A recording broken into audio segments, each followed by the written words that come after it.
Hola, ¿qué tal? Pues el día de hoy se conmemora una fecha fundamental en la historia de México en diversos aspectos. Y estamos hablando del 2 de octubre. El 2 de octubre no se olvida. En este sentido, es una fecha que tenemos que contemplar, recordar y rememorar, simple y llanamente porque representa uno de los peores episodios de la política en México y porque en ese sentido no podemos darnos ni permitirnos el hecho de olvidar.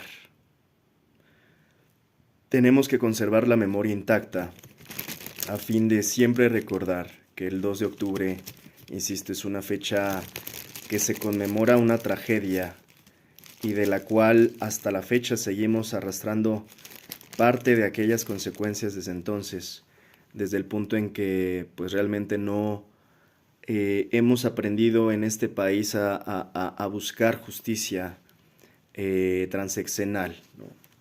En este caso, en México lo que sucede generalmente es que ocurren las tragedias, las masacres, ¿no? Los abusos de manera sistemática a lo largo de las décadas y desafortunadamente la gente suele olvidar.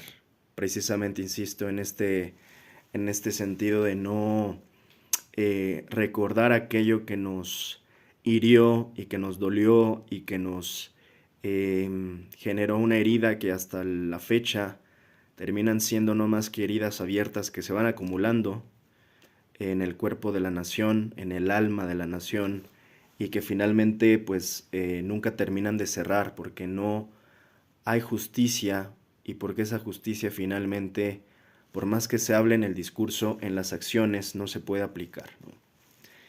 Eh, Desde mi punto de vista, el 2 de octubre representa esto y más.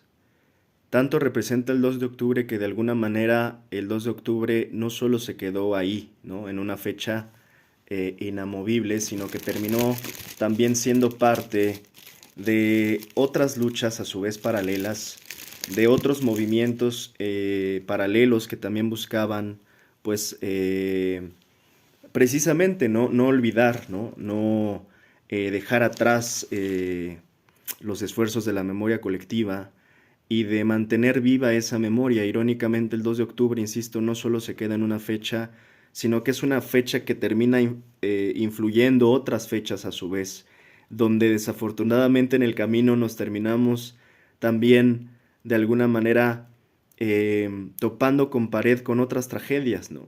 Y con otras fechas a su vez. Es el caso de Ayotzinapa, ¿no? En este sentido, no olvidemos que los normalistas de Ayotzinapa,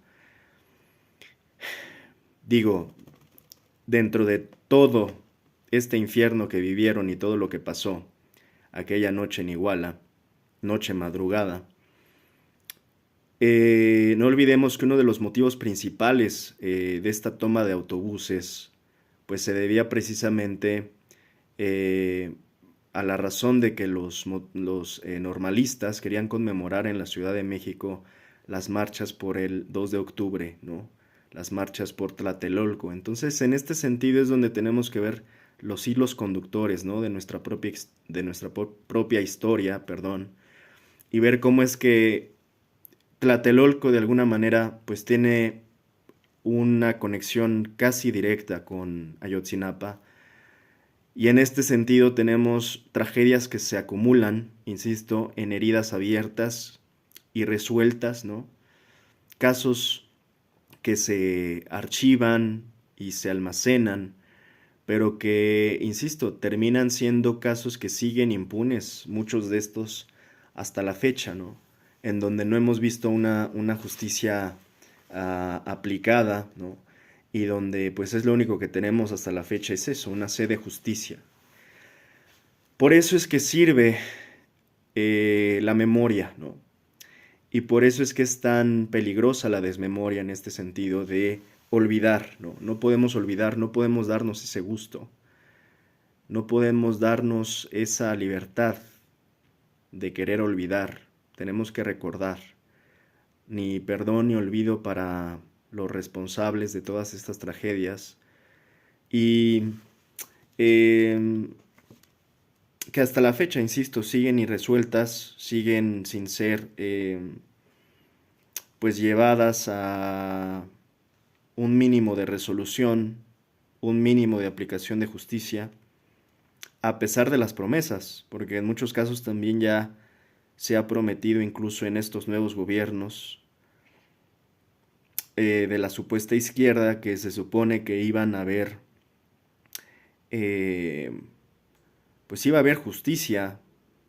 Estoy hablando ya particularmente del caso de Ayotzinapa. Si bien en el caso de 2 de octubre cabe decir que se reconoce, es a partir de precisamente el 2018 que se reconoce el crimen de Estado, porque ni eso, ¿no? Antes ni eso se reconocía, ¿no? Em, pues desafortunadamente en el caso de Ayotzinapa que se había comprometido el gobierno para, em, pues insisto, para dar justicia, desafortunadamente pues fue una, pues hubo intentos, si bien hubo intentos o más intentos que en otros sexenios para, bueno, que fue prácticamente el sexenio previo, ¿no? El de Peña Nieto donde ocurrió esto. Si bien hubo aparentemente más intentos, sobre todo al inicio del proceso, pues finalmente terminó resultando en lo mismo, ¿no? En que hubo un punto en donde prácticamente esto ya no tuvo mayor avance. Yo ya he analizado el caso de Ayotzinapa a profundidad, por ahí está esto que se comenta sobre la supuesta instrucción, ¿no? Que fue incluso un artículo, me parece, de Quinto Elemento Lab. Y bueno, insisto, o sea, seguimos todavía con cuentas pendientes, ¿no? Con esta justicia que simplemente se promete y se promete, pero no llega, ¿no? Por eso es que es también, creo que un llamado este 2 de octubre, en este contexto además no solo nacional, sino internacional, donde se termina de combinar con otros contextos, como lo que ocurre también en Palestina, hoy mismo, ¿no? En esta noche madrugada con el tema de las flotilla, de la flotilla, de la Sudmul flotilla, donde evidentemente se les interrumpió, ¿no? Y se les interrumpió el paso, el acceso, y finalmente, bueno, ya de esto comentaré un poco, ¿no? Al parecer hay una por ahí, una embarcación que sí logró romper el bloqueo, ¿no? El barco miqueno, pero bueno, ya esto lo tocaré en otro comentario, ¿no? Posterior a este, pero a lo que voy es que este contexto en el que estamos, ¿no? Tanto en la parte nacional como en la global, nos refleja que el 2 de octubre, que ya tiene pues casi 50 más años que pasó, pues termina situándonos de alguna manera, más de 50 años tiene que pasó el tema de 1968. Em, de alguna manera es extraño porque cuando justamente lees las noticias de hoy, ¿no? Y que está ocurriendo este exterminio contra el pueblo palestino y que a su vez se está interrumpiendo por completo de manera coercitiva y usando la fuerza estos intentos de ayuda humanitaria por parte de esta flotilla, pues te das cuenta que el mundo, a pesar de que han pasado, insisto, casi 50 o más años, pues sigue igual que antes, ¿no? Y esta es la parte donde por momentos hay una intersección, ¿no? Y se conecta lo de antes con lo de hoy y te das cuenta que el mundo pues sigue igual que siempre, ¿no? Sigue igual con estas formas represoras, coercitivas, abusivas, por parte de los estados, por parte de ciertas naciones, por parte de ciertas corporaciones, ¿no? Que terminan interrumpiendo, insisto, los esfuerzos humanitarios, las protestas legítimas, los em, llamados pacíficos, ¿no? Por parte de la ciudadanía, por parte de la humanidad en general, y que se terminan muchas veces ocupando las mismas prácticas de toda la vida, ¿no? Esta práctica, insisto, de querer bloquear, censurar, intimidar, amenazar, y esto puede terminar hasta asesinar. ¿no? A cualquiera que quiera protestar, a cualquiera que quiera reclamar, a cualquiera que quiera exigir justicia, exigir verdad, exigir humanidad. Insisto, el 2 de octubre no se olvida porque no termina en realidad. El 2 de octubre no se olvida porque sigue hasta la fecha existiendo esta forma de operar de muchos estados que son estados o gobiernos o corporaciones que no permiten al ciudadano protestar por justicia o por libertad. Por eso es que el 2 de octubre no se olvida, ni se olvidará, porque insisto, de alguna manera el 2 de octubre no se olvida porque no termina y porque no podemos de alguna manera decir que es tiempo pasado, ¿no? Que aquellas décadas de los 60, ¿no? Y es muy curioso porque cada vez reitero esta parte, como parece que estamos dándole vuelta a la historia, ¿no? Y se está repitiendo o se está pareciendo bastante con todo lo que está ocurriendo, insisto, en el mundo, pues parece que estamos volviendo a los mismos errores que ya cometimos apenas hace medio siglo, ¿no? Medio siglo atrás, medio siglo más 20 años atrás. Parece que estamos repitiendo los mismos errores, por ejemplo, de la época de Vietnam, ¿no? Y también los errores de la Segunda Guerra Mundial. Y ahora tenemos como un revoltijo terrible, ¿no? De errores, repitiendo los mismos errores de estas épocas, pues que tendrían que ser repudiadas en general, no repetidas, no celebradas. Por momentos siento que hay un paralelo similar a lo que ocurrió en Vietnam con los reclamos y protestas que hay ahora con Palestina, en este sentido de que no puedes reclamar, ¿no? En Vietnam también, no olvidemos que entre muchas otras cosas por las cuales Estados Unidos perdió la guerra de Vietnam, en temas técnicos o militares o estratégicos y demás, no se puede subestimar el apoyo social que hubo en aquel momento, ¿no? La protesta social, que la verdad es que hoy me da hasta cierto punto un poco más de calma ver que ya está reaccionando la sociedad global, porque estuvo durante al menos 3 años un tanto dopada, ¿no? Un tanto adormecida. Muchos de nosotros llevamos ya buen rato tratando como de despabilar a aquellos que están, pues yo diría como, insisto, anestesiados o dopados eh, con las redes sociales o sea, están como muy pendientes de la realidad virtual, pero ignorando en verdad la realidad, ¿no? Lo que se vive, ¿no? He hablado de cómo las redes sociales han dopado a la sociedad y por momentos en en esta especie de distopía, ¿no? Brutal que había al menos hace 2 años, donde veías que las personas estaban más enfocadas en sus historias de Instagram o en las historias de su celebridad favorita, en lugar del genocidio en Palestina. Y no es como que uno tenga que ni siquiera, o sea, en este sentido, a ver, tú puedes hacer tu vida cotidiana, pero por favor, sí crea la conciencia para no ignorar por completo la realidad, y menos cuando es tan brutal o tan violenta, porque al final esa misma realidad brutal y violenta te puede llegar a alcanzar. Ese es el problema de esta sociedad que, insisto, creo yo sí tuvo una reacción bastante lenta para justamente eso, para reaccionar. Ya no para actuar, para reaccionar. Afortunadamente en este año se ha visto mucha mayor reacción. Esto creo que también lo ha derivado, pues este extremismo ya innegable, ¿no? De los gobiernos del mundo, sobre todo del régimen anglosionista entre Netanyahu y Donald Trump, que hasta ahora empieza a reaccionar la sociedad y bueno, y lo he dicho ya un par de veces, no puedo decir que enhorabuena porque ya vamos tarde, en hora tardía si acaso, pero más vale tarde que nunca, diría yo, ¿no? Entonces ya está reaccionando la sociedad, creo que se tardó demasiado, pero al menos ya lo está haciendo. Y eso ya me da un poquito más de tranquilidad, porque en verdad creo que estaba sumamente dopada la sociedad, al menos hace un año, hace 2 años todavía la sociedad estaba letargada, anestesiada y totalmente dopada, ¿no? Sin poder ser capaz de ver lo que estaba ocurriendo en su entorno y en su realidad. Es por eso que no podemos omitir ninguna de las sucesos y tragedias históricas. Cada nación tiene las suyas, cada pueblo tiene las suyas, y cada pueblo tiene la responsabilidad de no olvidar. No olvidar no es una preferencia, no es una elección. No olvidar es una responsabilidad. Y es una responsabilidad no solo individual, es una responsabilidad social. Tenemos la responsabilidad de no olvidar nuestro pasado.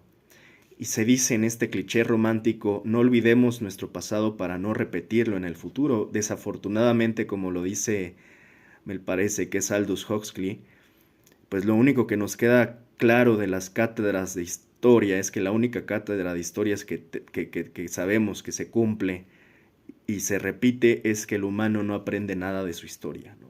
Desafortunadamente, por momentos creo que ese cliché romántico se cae precisamente cuando terminamos de repetir nuestra historia. Ya no sé si es por no conocerla, por momentos ya no sé si ese es el origen o la raíz de esta insistencia humana en querer repetir la historia, en esta insistencia humana de querer eliminar al otro, aniquilar al otro, y seguimos hablando de lo mismo de hace un siglo, 2 siglos, ¿no?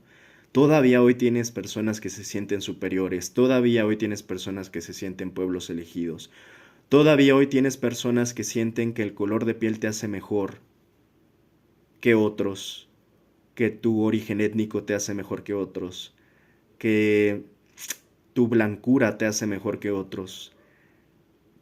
Todavía vivimos en este mundo donde estamos discutiendo cosas que creímos estaban superadas, pero no. Estamos en un mundo de alta división y a pesar de que lo romántico sería decir que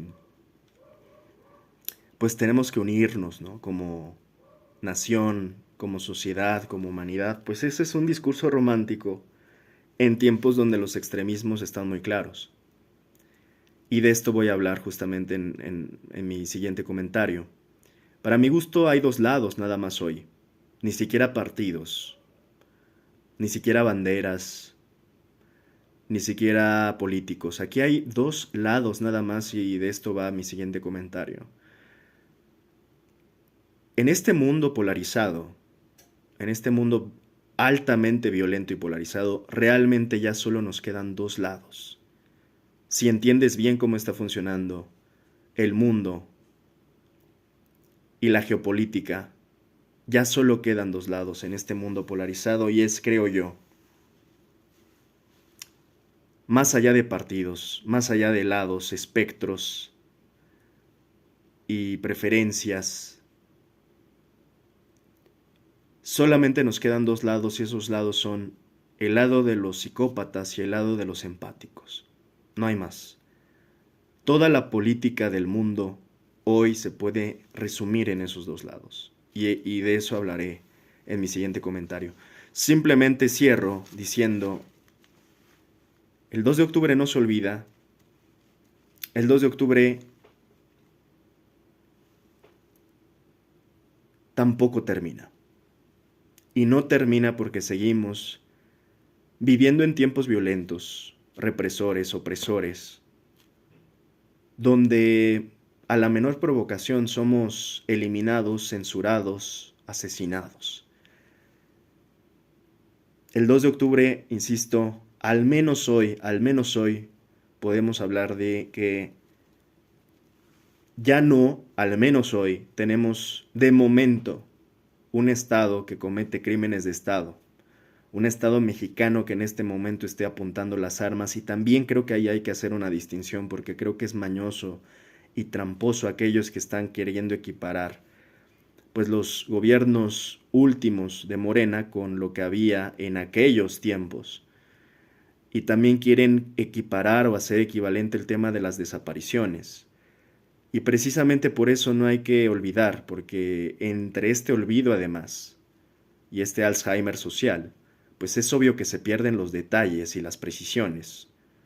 Y al perder esto también después se empieza a ocupar esto como manipulaciones por parte de grupos políticos que cínica e hipócritamente ahora son los que critican de dictadura, son los que critican y acusan de autoritarismo a la presidenta Sheinbaum, por ejemplo, cuando ella misma, y lo dice muy a menudo, pues es una de aquellas estudiantes del 68 y de las que estaban involucradas en la protesta estudiantil de 1968.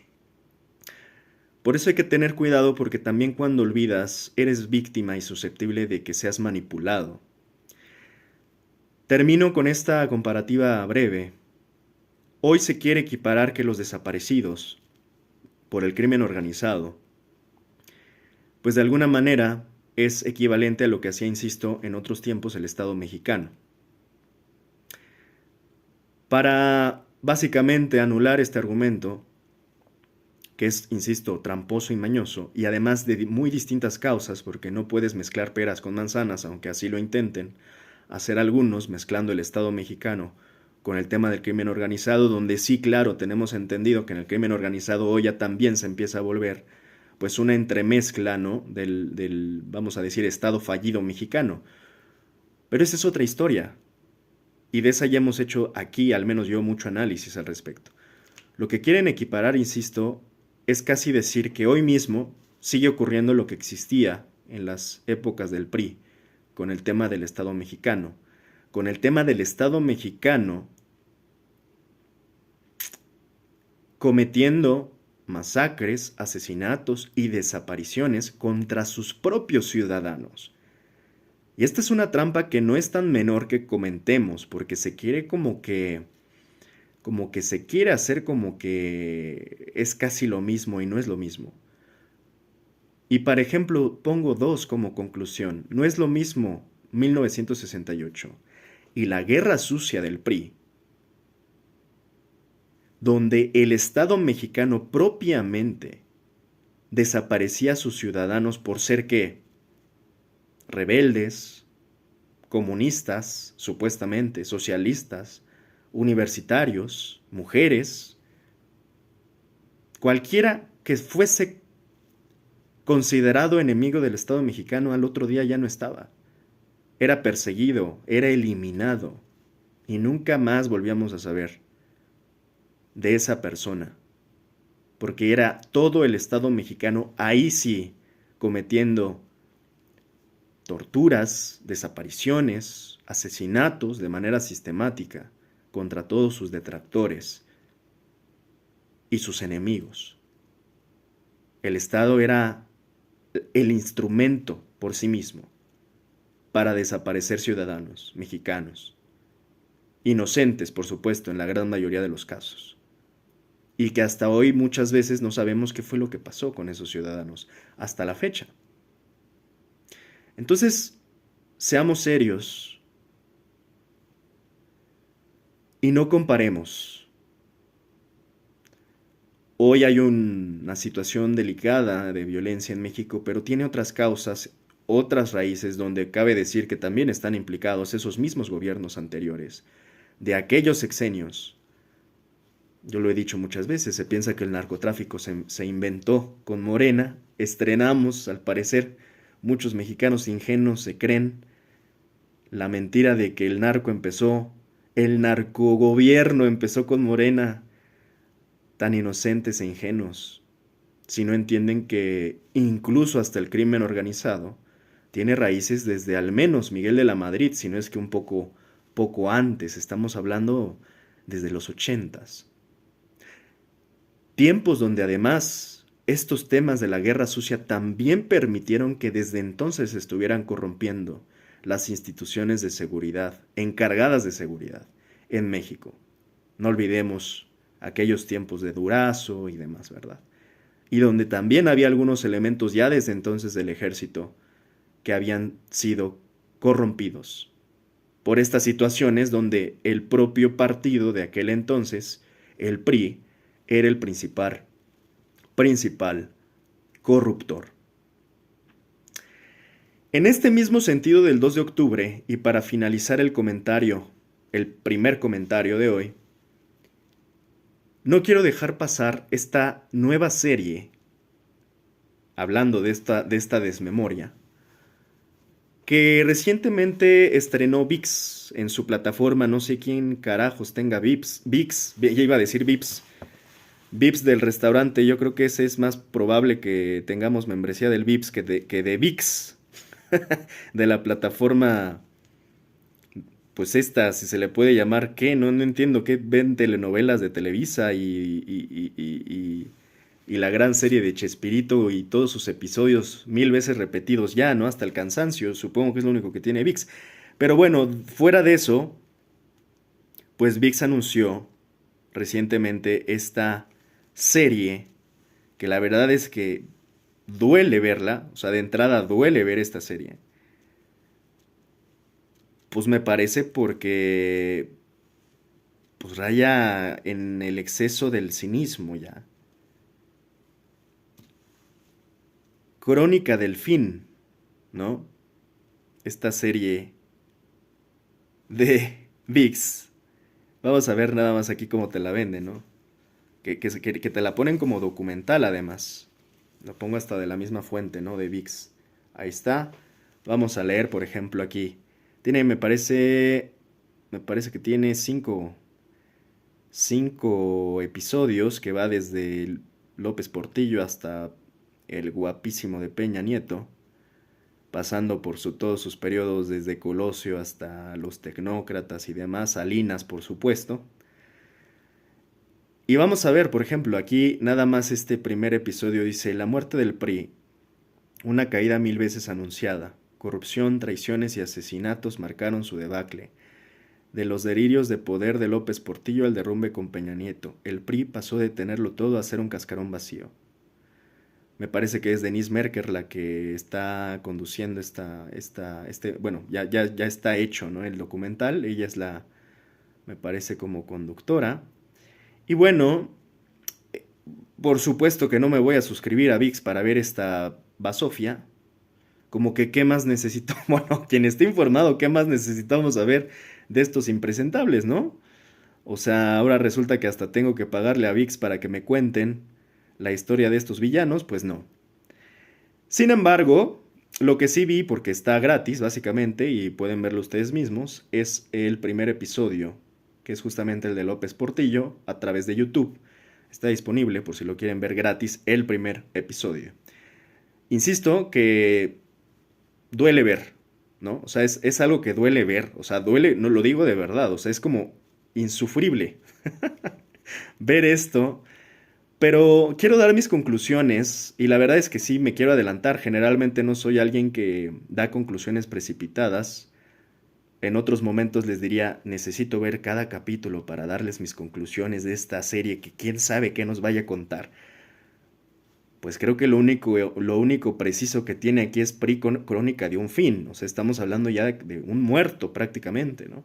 De las cenizas del muerto Partido Revolucionario Institucional que yo siempre he criticado hasta el propio nombre del partido y se ve que tuvieron sus temas, ¿no? Porque no olvidemos que fue PNR también, fue PN, el PRI fue PN, ¿no? PNR, para que no me vayan a censurar acá, que ya les encanta estarme censurando.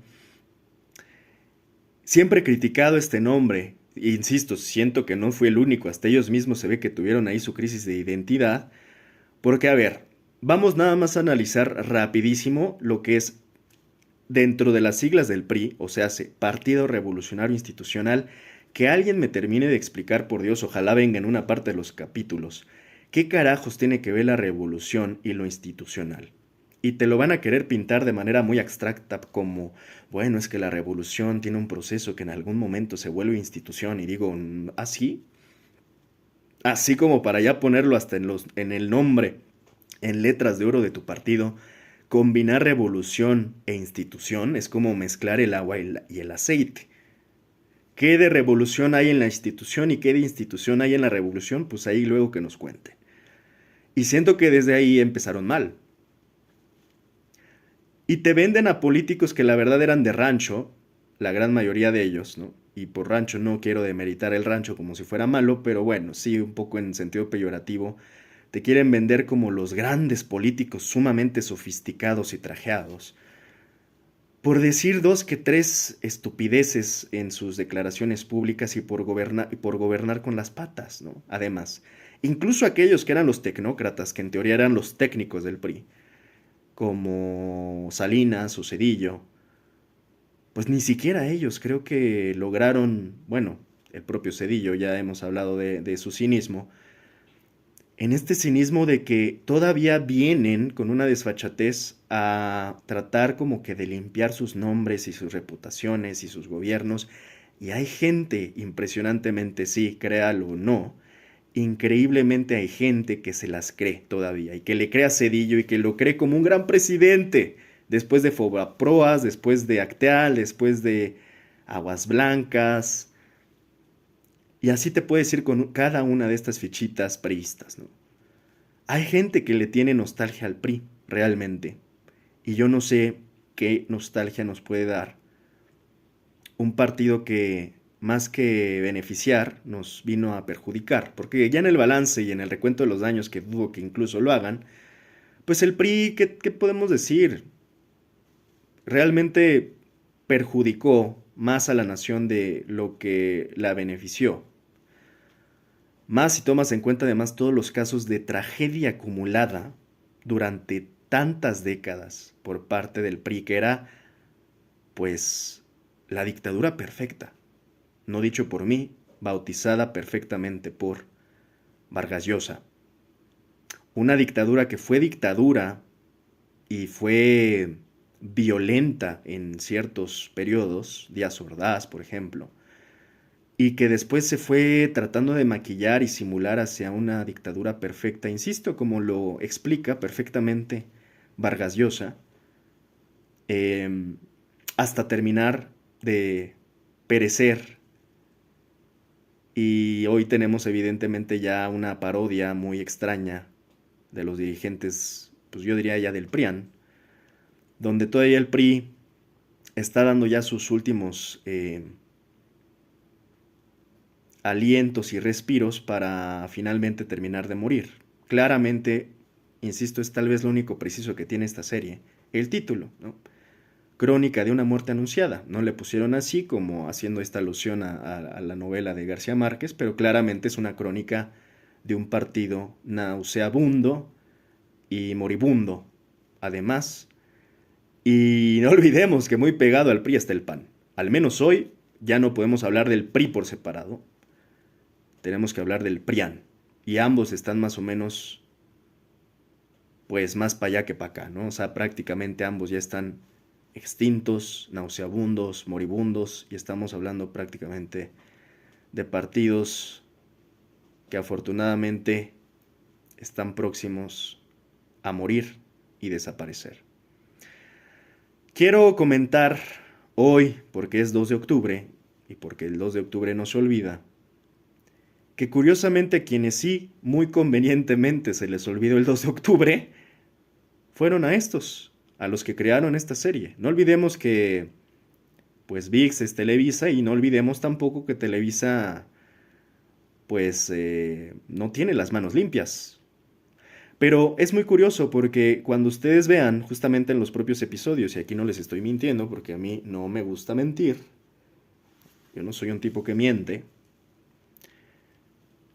pues ustedes pueden ver que el episodio 1 empieza en la fisura de 1975 a 1982. El episodio 2 va de 1986 al 88. No olvidemos el fraude del 88. Es que tienen una de lista estos hijos de las ratas. Y el episodio 3, la implosión de 1988 al 94. Episodio 4, por cierto, ahí está Colosio, evidentemente. Ya para que un partido elimine a sus propios integrantes, imagínense, ¿no? La ética tan baja de ese partido. Episodio 4, el colapso de 1994, o sea, de Cedillo al 2000, o sea, cuando llega el señor con botas, Fox, hoy, hoy, no fue más que una simulación, una descarada. Se le habló de alternancia y transición, no fue más que una simulación de, ¿cómo se llaman estos corredores cuando le dan la batuta al otro? Como una... olvidé el término. Eh, Relevo. No fue más que un relevo. cuando creímos que cuando llegue el PAN en verdad todo iba a cambiar con el señor de las botas, el señor hoy, pues no fue más que una simulación, una descarada simulación. Fue un relevo, realmente, porque las mismas prácticas fueron las que terminaron. Bueno, es más, fueron compadres ya. Fue cuando yo creo que justamente genera este nuevo monstruo llamado Prián, ¿no? En esta simulación, esta alternancia simulada. Y el episodio 5, insisto, termina con el guapísimo de Peña Nieto, el regreso y la parodia de 2000 a 2024, donde imagino que ya terminan también hablando del impresentable Dalito Moreno. Aquí lo que digo, que se les olvida muy convenientemente a estos productores de esta serie, es qué curioso, ¿no? Que hayan querido hablar de tantas décadas y hayan dejado cosas tan elementales afuera. Además, una serie que se vende como documental, dice aquí incluso documental realista política 2025. ¿Qué de realista y qué de documental tiene una serie que muy convenientemente se salta algo que no te puede saltar? Perdón, no te puede saltar. No puedes empezar una serie del PRI empezando en 1975, omitiendo además algo, pero creo yo nada menor que es el 1968. Por supuesto que no. Pero así empieza la serie, ¿no? Ya desde ahí empezamos mal. Ya desde ahí empieza mal. Empezando en 1975 la serie en lugar de empezarla en 1968 con el 2 de octubre. Saltándose nada más y nada menos convenientemente a Díaz Ordaz, Luis Echeverría y demás. O sea, qué convenientemente, ¿no? Sí, medio te mencionan allá Luis Echeverría, medio. Lo único que vas a ver de Ordaz es un cuadro, una foto por ahí, donde está por ahí estos dientones, estos dientes de caballo. Pero fuera de eso, nada más. Y qué conveniente además de que se salten del el gran año de la tragedia del PRI de 1968, porque yo diría, por ahí no lo ven o no lo quieren ver, pero desde el 1968 empezó la gran decadencia del PRI. Y no te lo van a decir, ni siquiera aquí, tantos años después, y no son capaces de decirte la verdad, todavía te quieren engañar. Entonces yo lo que veo es una especie de blanqueamiento del PRI.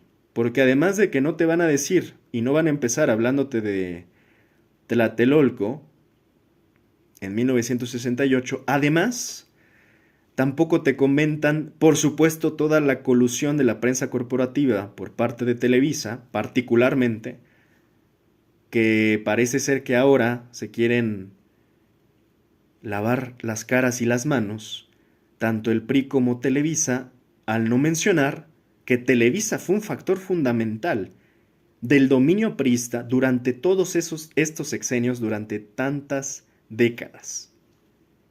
Ahora resulta que se le olvidó también a Televisa mencionar su participación ejemplar en esta dictadura perfecta que llegó hasta el guapísimo de Peña Nieto en el último episodio. Y ya digo, yo no he visto, y confieso, la serie ni la voy a ver probablemente, pero lo que sí te puedo apostar es que se les olvida mencionar lo más importante.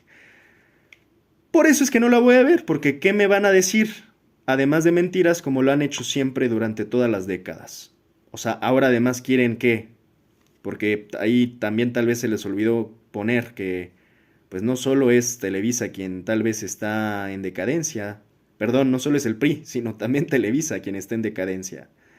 Y ya no saben qué hacer reciclando sus series como Chespirito o ahora hasta haciéndole un hermoso homenaje al PRI, ¿no? Tan conmovedor que casi nos dan ganas de volvernos a ser priistas, ¿no?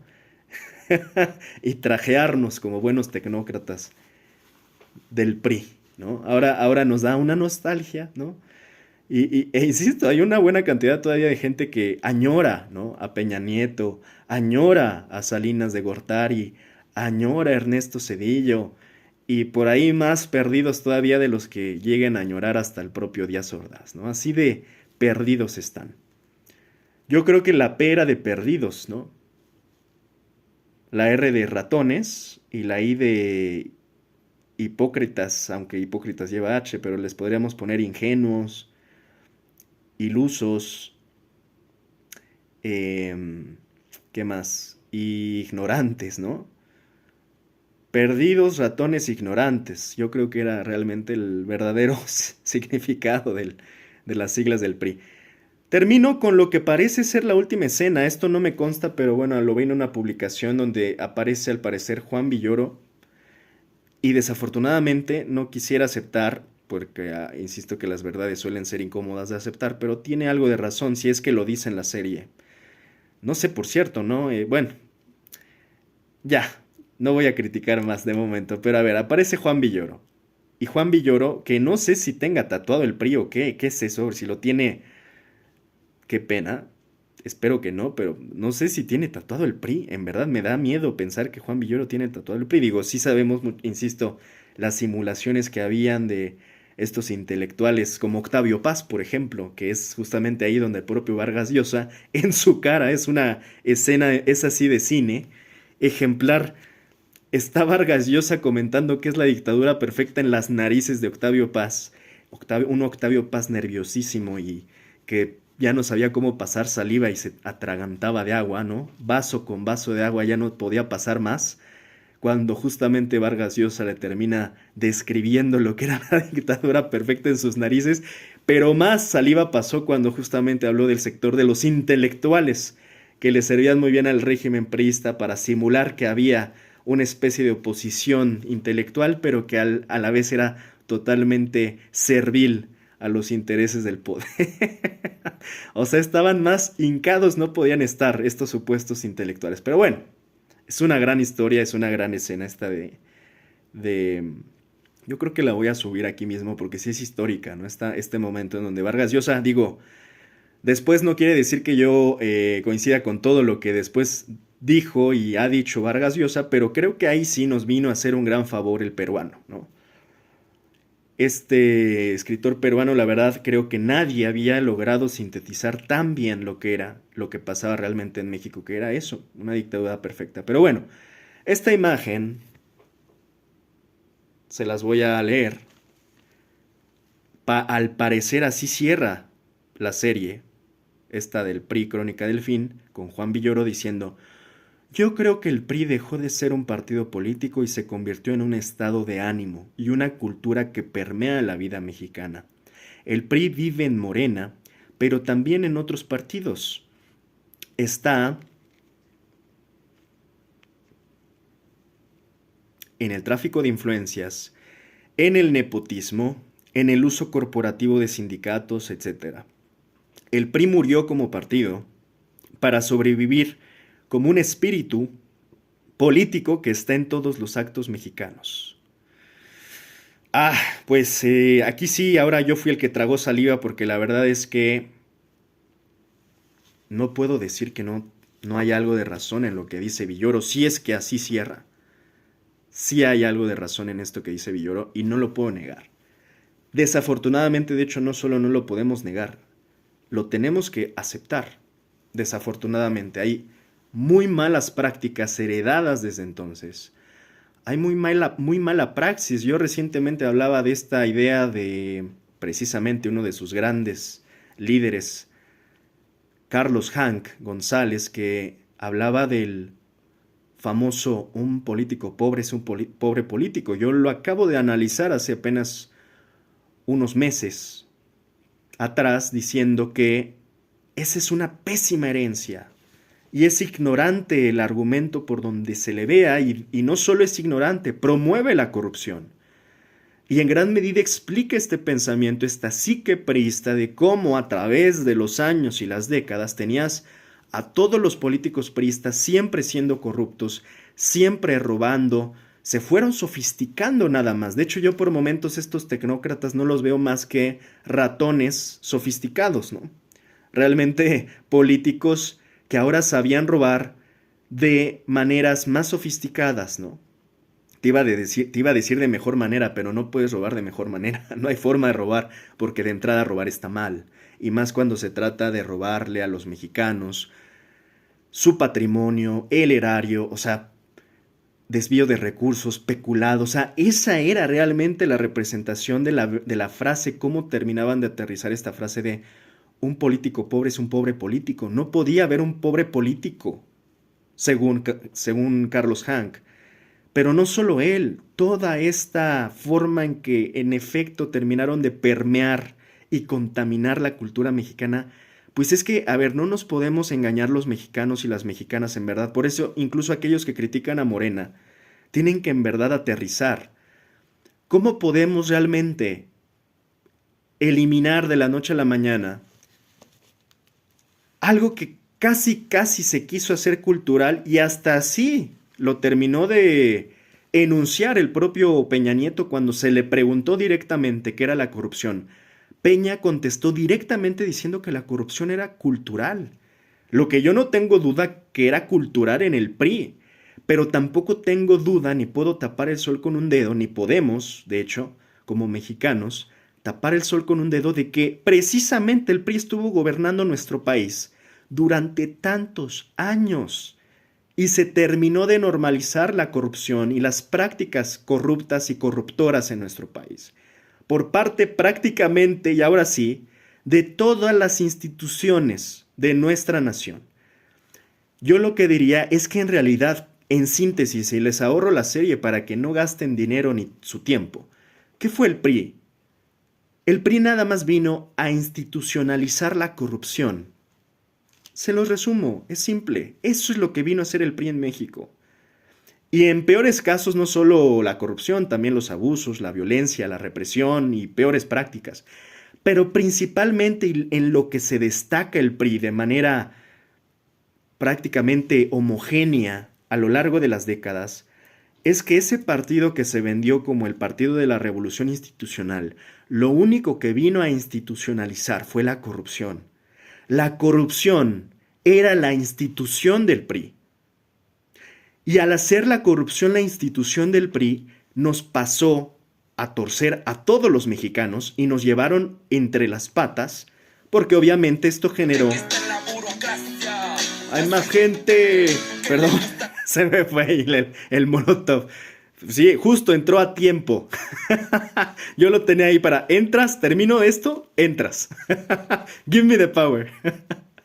Fue ahora sí totalmente improvisado, ¿eh? Es lo que se nos da a los actores, poder improvisar. Pero bueno, estaba muy entrado diciendo, el PRI vino a hacer la corrupción, la institución.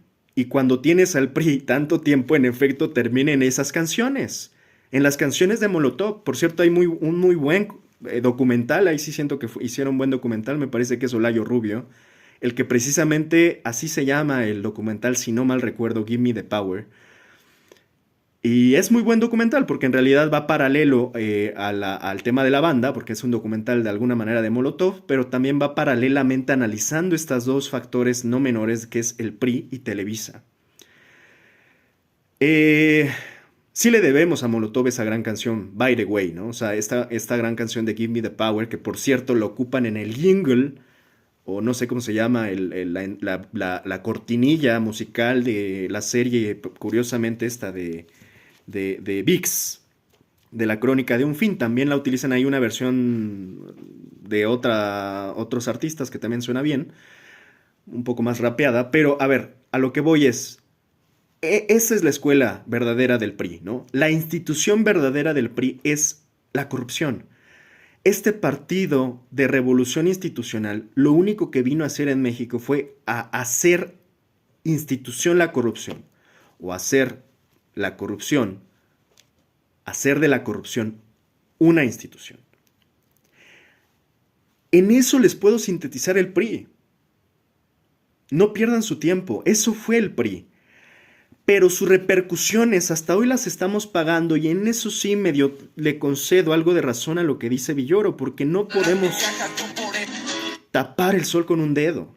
Desafortunadamente no podemos tapar el sol con un dedo y es verdadero lo que dice Villoro. Cuando dice, yo creo que el PRI dejó de ser un partido político y se convirtió en un estado de ánimo y una cultura que permea la vida mexicana, y que también en estas malas prácticas, como el tráfico de influencias, el nepotismo, el uso corporativo de sindicatos, es que tienen una lista interminable, es casi como una doctrina priista. Si quisieran, podrían redactar una doctrina de las malas prácticas priistas. casi como una receta, un protocolo que, por cierto, sus propios políticos hasta la fecha siguen siguiendo, como el propio Alito Moreno, ya que son parodias, remedos. Ya antes al menos tenían algo de discurso los priistas, hoy ya no sabes qué tienen. Ya no juntas dos neuronas de un solo político priista. Entonces, cuando concluye, al parecer, Villoro diciendo el PRI murió como partido para sobrevivir como un espíritu político que está en todos los actos mexicanos, la verdad es una sentencia fuerte, pero creo que es una sentencia correcta y es una sentencia verdadera. Esto nos tiene que hacer, más allá de caer en las típicas de no, pero es que es Morena, no, que es... A ver, vamos a entender esto, porque sí tenemos que generar una conciencia política de cómo el mexicano, también ya no el político, el ciudadano mexicano. Creo yo tampoco hay una excusa suficiente para decir, yo no tengo la culpa, ¿eh? O sea, yo, ahora sí que tire la piedra, ¿no? A ver quién está libre de pecado de verdad, pero creo que no basta solamente con apuntar y señalar a los políticos cuando también los ciudadanos terminaron reproduciendo, replicando, repitiendo hasta la fecha prácticas priistas, aunque ya el PRI esté en extinción. Desafortunadamente tenemos una herencia tan perversa del PRI que hasta la fecha, aunque ya no existe el PRI y aunque se le deje de financiar y aunque ya prácticamente se extinga como partido en México, desafortunadamente esa herencia seguirá reproduciéndose en malas prácticas de muchos mexicanos hasta la fecha. Esa es la peor sentencia y la verdad es que es un espejo. Porque sí, claro, cuando muchos dicen, bueno, es que el PRI está en Morena, sí, mijo, pero no solo en Morena, y Villoro lo extiende. Y creo que lo extiende con prudencia y con contundencia. No solo está en Morena, sí está en Morena, pero no creas que no está en ti, prácticamente es lo que te está diciendo Villoro. No está en ti cuando quieres ser político y seguir pensando que la política o el medio de la política es un vehículo para enriquecerte, para hacerte de poder, para robar, para corromper, para ser corrupto y corromper. El PRI está en ti cuando sigues pidiendo mordida o aceptando mordida. El PRI está en ti cuando sigues haciendo tráfico de influencias, compadrazgo, pensando que es más importante la palanca que el talento. En un país que se acostumbró a robar, no solo desde sus cúpulas partidistas, prácticamente en toda la sociedad. Se celebraba el robo, se alentaba al robo, en un México que además generó terribles frases bañadas de sabiduría populares como el que no tranza no avanza. Y esto se sistematizó culturalmente, desafortunadamente en la cultura, al punto en que tenías un presidente que te decía que la corrupción era cultural. Pues es cultural, sí, mijo, porque ustedes le están sistematizando y reproduciendo desde entonces y por décadas. Y perdón, pero sí hay un punto de inflexión, aunque les guste o no. Incluso desde el discurso de aquellos como López Obrador que llegan y dicen, ¿saben qué? El problema es la corrupción. Pues sí. Ya después corregirles otra historia. En la praxis es muy complicado. La corrupción no es de estos problemas que tú puedas corregir de la noche a la mañana, pero al menos en el discurso ya hay un punto de inflexión donde te dicen, la corrupción ya no se va a celebrar, se va a repudiar, se va a castigar, se va a perseguir. Bueno, ya estamos tomando esta otra línea, porque que no se les olvide a los mexicanos, y empecé hablando de la memoria del 12 de octubre, con esto cierro y concluyo. Que no se les olvide a los mexicanos que en todas estas décadas presentadas por esta serie, en todas estas décadas del PRI, nunca escuchamos a un solo priista, a uno solo, condenando la corrupción, como lo hizo López Obrador. De hecho, si quieren, una de las razones por las cuales gana López Obrador es su discurso anticorrupción. Estoy hablando del discurso, no de la acción. El solo discurso anticorrupción le ganó muchísimos votos a López Obrador, de un país que estaba hasta la madre, y ahora sí déjenme poner a Molotov, de partidos corruptos. La policía te está extorsionando. Ellos viven de lo que tú estás pagando y si te tratan como un pinche delincuente ladrón. Eso fue lo que generó décadas y décadas, cúmulos de corrupción, que se terminaron también expresando. Gente que le gustan las migajas, yo por eso, o sea, llegó a un punto en donde esta desazón, esta desesperación social, terminó generando canciones como la de Molotov. No es un vínculo de tan rápido y directo, pero es precisamente más preocupante eso. Es tanto el hartazgo social, fue tanto el hartazgo social que a muchos se les quiere olvidar, que de repente salió de Molotov esta canción. Una canción que muchos consideramos un himno de México, un himno anticorrupción. Es una gran canción. Más esta parte de Viva México, cabrones, es un deleite. De hecho, recientemente me tocó estar en uno de estos conciertos de Molotov cuando Trump nos estaba tirando todas las piedras. Es una maravilla también esta parte, ¿no? Social, de arte, en un pueblo adormecido además, porque esta corrupción de tantas décadas del PRI nos debe también de cuestionar a los propios mexicanos cómo es que aguantamos tanto. Mi resumen práctico y breve es que estuvimos dopados. La dictadura perfecta en México permitió, me quedan 5 minutos antes de la hora, ya voy a concluir. La dictadura perfecta concluyó, más bien permitió, que el mexicano fuera un mexicano dócil, apático, conformista, deslindado prácticamente de los temas políticos y sociales del país, aun por más que le afectaran. Eso es más grave, creo yo. Es un efecto no menos grave que lo que ocurre en una dictadura como las que hablaba Vargas Llosa, ¿no? Él hacía esta ejemplificación muy prudente y correcta diciendo, bueno, otros países en Latinoamérica tuvieron sus grandes dictaduras y eran duras como tal. Acá más bien parece una dictadura ni tan dura, parece más bien blanda, ¿no? Y de ahí surge su bautizo y concepto de dictadura perfecta, en este sentido de que parecía que era una democracia.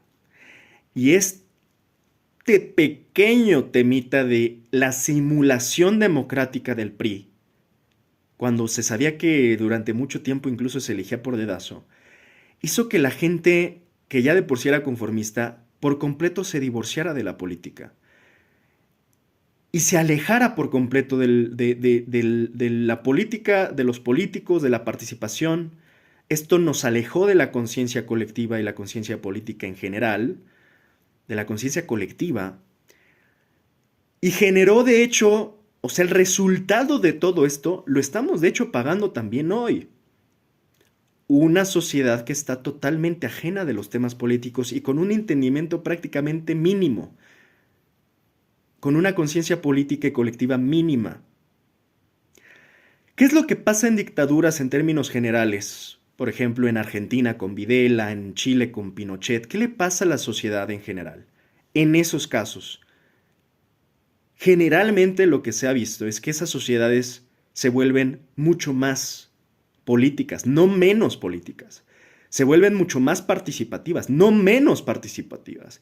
Se vuelven mucho más conscientes políticamente, no mucho menos conscientes políticamente.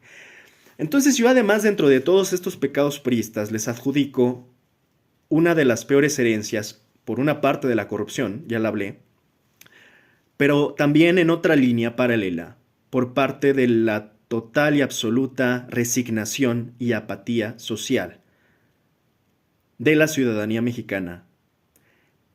Esa también es una herencia priista, que surge a partir de las dictaduras y de la dictadura perfecta sofisticada del priismo mexicano, que hizo que su ciudadanía renunciara por completo y se alejara por completo de la participación y la conciencia política en México. Esto hizo que hasta la fecha el mexicano se asuste con muy poco.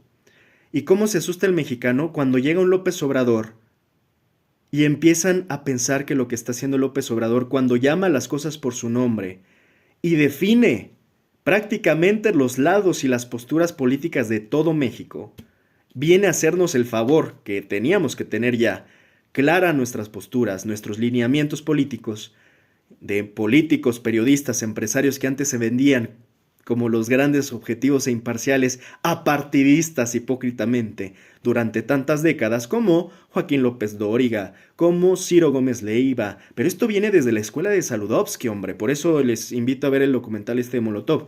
Todos estos vino López Obrador a hacerles el favor de decirles fuera máscaras, defínanse.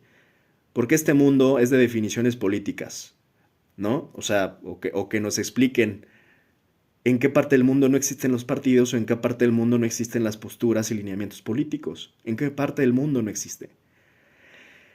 Y entonces los más sensibles, ¿no? Los de piel sensible, los delicaditos, los más tibios, los más doble caras, doble discursos y doble morales, quedaron sumamente ofendidos diciendo, es que AMLO vino a polarizar a México. No, mis estimados perdidos, hijos del PRI de las dictaduras perfectas, no vino a polarizar a México, vino a politizar a México. López Obrador vino a politizarlo.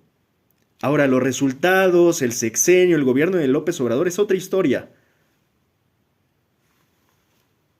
Pero tenemos que concederle que vino a hacer y a darle, ahora sí que, cucharada de su propio chocolate a la dictadura perfecta, y la medicina o remedio que muchos tomaron como enfermedad, que hoy muchos se alarman y se asustan, insisto, con muy poco, diciendo, es que nos vino a polarizar, es que AMLO nos vino a polarizar, y es que no puedo aguantar tanta polarización en México. No, mijos, yo ya he explicado, la verdadera polarización es estructural, y esa polarización estructural nos divide entre ricos y pobres.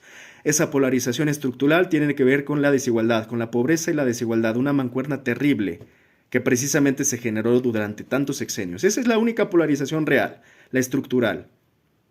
Lo otro es política. Nada más. No se asusten, no lloren. Es justo lo que necesitábamos en una construcción de una ciudadanía que apenas está en pañales en términos políticos. Porque el mexicano promedio, este asustadizo, ¿no? Que se asusta con muy poco, cuando le dicen sus verdades de cara, se asusta. Porque además, durante mucho tiempo en las mesas mexicanas, en las familias, se prohibía hablar de 3 temas. Y esos 3 temas eran, en la mesa no se habla de política, de religión, ni de sexo. En la mesa no se habla de sexo, de religión, ni de política. Esa era la consigna familiar en la sobremesa, porque estábamos autocensurándonos durante tantas décadas, sin querer hablar de lo más importante, porque es sumamente importante, aunque no lo entiendan, hablar de estos 3 temas. Es importante hablar de sexo, de religión y de política en una sociedad mexicana además sumamente doble moral, sumamente doble discursiva, que se asusta, insisto, cuando vienen a hablar de manera franca y transparente de todos estos tabúes que se trataron de prohibir durante tantas décadas. También se tenía la consigna, hasta la fecha se tiene, yo estoy en contra de esto, que el voto es libre y secreto. Pero bueno, esta era la política y la sociedad, yo diría, mocha, persinada y doble moral mexicana, que hasta la fecha se asusta cuando hablamos de frente y en la cara de política. Si tú vas a Argentina, nadie se asusta. Si tú vas a Chile, nadie se asusta de hablar de política. Pero en México, todavía la gente le da pena, todavía la gente miente, todavía la gente no se define, no toma postura política, y ahí tienes a miles de panistas, hasta la fecha, que se dicen apartidistas, que se dicen a mí la política me da flojera, que se dicen a mí la política no me interesa. Hombre, la política no sirve para nada, total siempre pasa lo mismo, total todos los políticos son iguales. En eso resulta esta mala herencia que empezó el PRI, pero exacerbó el PAN. En este otro monstruo y adefesio resultante que fue el PRIAN. Esa es la conclusión del día de hoy. Empezamos en el 2 de octubre, no se olvida, terminamos con los adefesios del PRI y del PAN. Pero aquí la moraleja más importante es, no nos podemos dar el gusto de olvidar. Si realmente queremos aprender, no podemos olvidar. Si realmente queremos no repetir, no podemos olvidar. Si realmente queremos avanzar y evolucionar como sociedad, como individuos, pero también como sociedad, no podemos olvidar.